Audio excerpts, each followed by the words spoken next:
Well, now to those attacks on the Saudi oil installations last weekend. It's just the latest instance in which part of a country's oil infrastructure has been targeted. Our next guest says such attacks can have disastrous environmental impacts. Wim Zwijnenberg is a Dutch researcher with the peace nonprofit PAX. He joins us on Skype. And Wim, when you look at those satellite images of the attacks, what is the environmental impact you're seeing? The first thing we looked at was NASA satellite imagery, which they have updated imagery every day. So we looked at the images online of the Saturday the 14th, and we saw the smoke plume coming from the Abqaiq oil processing facility itself. And there were 4 larger smoke plumes at refineries southwards.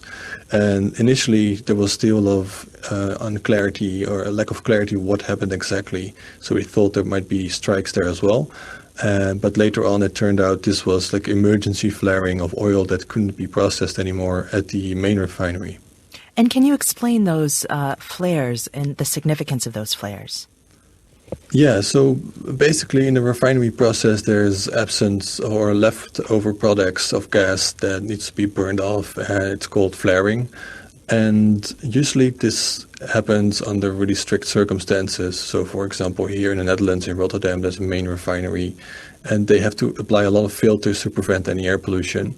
But in terms of this, when you have these kind of incidents where a lot of oil needs to be burned fast, it takes a less constraints, and therefore there was a lot of direct burning of crude oil and oil products, which resulted in the release and continuous release over the last couple of days of a lot of particulate matter, a lot of carbon monoxide that was released. It adds additionally to the air pollution, which is already a serious health and environmental problem in Saudi Arabia. And there's a larger context. You looked at other countries like Iraq, where ISIS set fire to 25 oil wells in 2016. What has the impact been like on the people and the environment long term? So we've seen now like a range of attacks on oil facilities.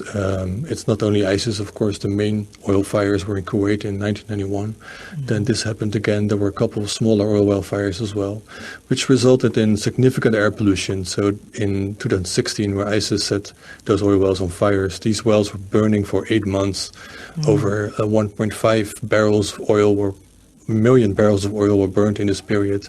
And thousands of people have been living under the black smoke and have continuously been exposed to the air pollution. And there are serious concerns over respiratory problems, polluted drinking water, affected livestock in that area.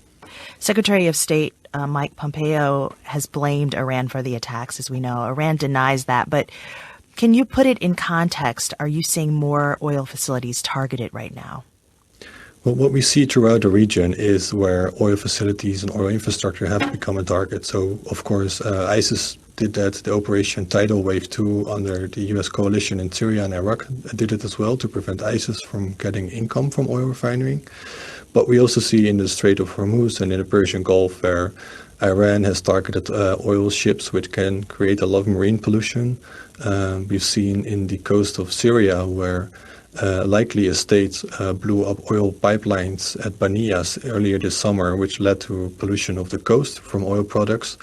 And because states in the Middle East, which has a big oil industry, are so dependent on income from oil refining and oil production, this has become a very easy target or a likely target for those who want to affect those states. And I think that's a serious concern, and we should backstep a little bit and restrain the use of force against these kind of targets because of the long-term environmental and health consequences.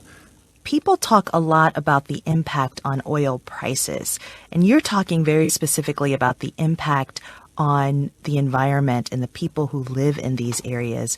What do you really want to be the message to folks when we're thinking about this, but then also thinking about the cleanup efforts that happened afterwards? Exactly. I think that's a very good point. I think we have to reconsider both military practices from states. So what is a legitimate target? Can we just bomb oil refineries in conflicts, or should we have more constraint? I think we're asking for the latter to prevent long-term consequences, because it will be the people after a conflict who will be stuck with the pollution. And often you see that there's no funding available in post-conflict reconstruction to clean up the environment, which also have an impact on the livelihoods of people and communities, because environment is often associated with a low priority, but it can have long-term health and economical consequences as well. Wim Zwijnenberg is a Dutch researcher with the peace nonprofit PAX. Wim, thank you for joining us. Thank you for having me, and have a nice afternoon.